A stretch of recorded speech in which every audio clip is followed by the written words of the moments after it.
Hey everyone, it's Alexander Robinson. Welcome to the channel, and this is my review for Despicable Me 4, the fourth movie in the mainline Despicable Me series, but the sixth movie overall, counting the two Minions spin-offs. This movie once again follows Gru, his adopted daughters, his wife Lucy, and their newborn son, and also the Minions as well. In this movie, Gru and his family are threatened by a villain who has had a long history with Gru even before he stopped being a villain himself.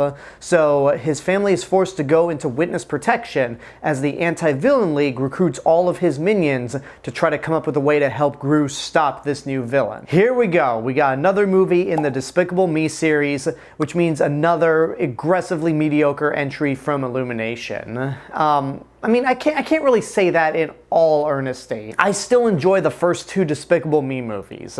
Yeah, the first one had kind of crappy animation, but you know what? That was the studio's first movie, so I can excuse them for that. And Despicable Me 2, I actually think is a lot of fun. The best movie that Illumination has made, in my opinion. And then just last year, the Super Mario Bros. Movie was a lot of fun, even though I initially gave it a mixed review. I've come around to it, and I actually enjoyed Migration. It wasn't a big hit of theirs, but considering that most of these movies don't cost more than $100 million, it managed to make its budget back. So last year was a pretty good year for Illumination in terms of the movies that I liked, which unfortunately brings us to Despicable Me 4 in what I think is Illumination's worst movie. Not that this movie is just awful, incompetent, or offensive. It's just so low effort. There is no creativity in Despicable Me 4, and this is the fourth movie in this series, or sixth overall, counting the Minions films, and there's no attempt to even try to be creative or imaginative. And considering all these movies feel the same, I don't know how else I can elaborate on how creatively bankrupt this movie is outside of just talking about specific scenes, because there's a lot of scenes and elements in this movie that are introduced and just suddenly dropped. So like I said, the plot of this movie involves Gru and his family going into witness protection. Well, there's a subplot where the oldest daughter is having a rough time at school. That goes nowhere. It's introduced and then it's forgotten instantly. There's a subplot where the youngest daughter just can't bring herself to lie about her fake name, and that goes nowhere as well. There's a subplot where Lucy is undercover as a hairstylist. She gives one customer a really bad hair day, and then that customer finds her in a grocery store and chases her all across the store, Terminator 2 style, and then that goes nowhere either. There's a subplot involving the Minions that are turned into superheroes through super soldier serum. Really, guys? They have powers and have looks that are very reminiscent of other superheroes. That is poorly handled because they go out to try and test their powers, they suck at it, they're instantly put into retirement, but then immediately pulled afterwards to save the day. It's just so lazy, so uninspired, and it kills me that these movies keep making the money that they do, because Illumination's never going to learn. And I feel like the reason this movie crams so many subplots is to hide the fact that Gru has lost all interest, in my opinion. Do y'all remember when this series was actually about Gru?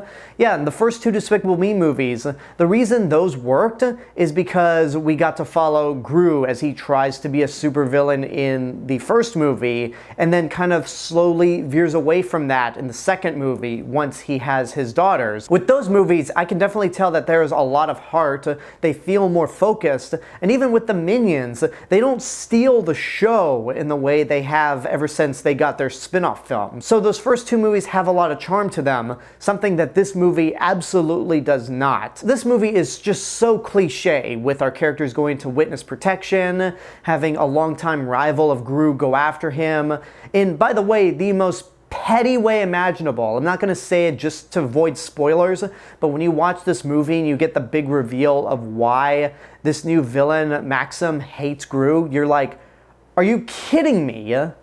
Really? And speaking of which, the villain of this movie, Maxim, is voiced by Will Ferrell, and he's doing this really tired, cliche, and corny French accent. And having him up against Steve Carell, who's doing this I don't know where that's from, European accent for Gru, it gets on your nerves after a while because they're just trying to outdo each other in terms of how goofy of an accent they can do. I know they're trying to play these accents for laughs, but this also leads to another big issue with the movie. It's not funny, and for me, there is nothing worse about a movie that's trying so hard to be funny, but fails on all accounts. Like, the Minions have their cute moments here and there, but that's the problem. They're moments. They don't feed into the story, and the movie just kind of stops to have the Minions do something cute just so they can put it in the trailer for marketing purposes. If there was one joke in this movie that actually worked for me, it's when the Mega Minions are in the city, they're about to test their powers and try and save people, but one of them hears a gunshot out in the distance and is suddenly scared. And I thought, okay, that's pretty bold for a movie that goes for the low-hanging fruit as much as possible, for them to show Minion get scared by gunshots.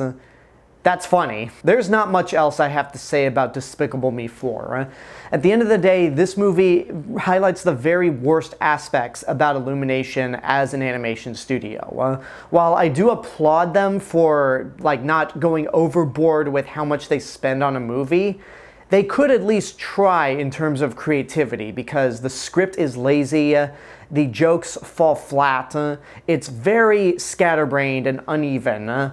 It's just tiring, and considering that this is the 4th Despicable Me movie and the 6th overall, there's no excuse at this point. There is absolutely no excuse for these movies to be as lazy as they are. And while this might not be as bad as something like, say, the Emoji Movie, this movie irritated me just as much as the Emoji Movie and really tested my patience on whether or not I should just walk out of the theater. So for that, I have to say, don't waste your money on it. This is easily one of the very worst movies I've seen this year, and the fact that it's, once again, making bank like the other movies just makes me sad. We just came off of Inside Out 2 in terms of animated films. A sequel that I thought didn't need to exist at all, yet proved itself that it was a necessary and welcome sequel. This movie literally has no reason to exist outside of making money. It is creatively bankrupt. And in terms of movies exclusively, the Despicable Me franchise really needs to come to an end. But that's sadly not going to happen unless people just stop seeing them. And there you go, that's my review for Despicable Me 4. I hope you enjoyed it. And before I go, I wanted to mention that the channel has recently crossed 11,000 subscribers. So thank you all for subscribing and watching the videos. And I also want to give a special shout out to my YouTube members right here. If you want to help the channel even more beyond just subscribing, you can join YouTube membership for as little as $1.99 a month. And right now, you'll get early access to all of my videos a day before they're released to the public, but later this month, I'll be introducing a brand new tier. So thank you to my current members right here, and I hope you do consider getting a YouTube membership in the future. So until next time, I want to know what you guys think about Despicable Me 4. Whatever your opinions are, let me know in the comments below. Don't forget to like the video, subscribe to the channel, and hit the bell button to get notifications. If you want to find me elsewhere on the internet, you can find me on Facebook, Instagram, Letterboxd, Threads, and my theme park and travel channel right here on YouTube. I'll see you guys in the next video, but until then, have a good day and take care of yourselves.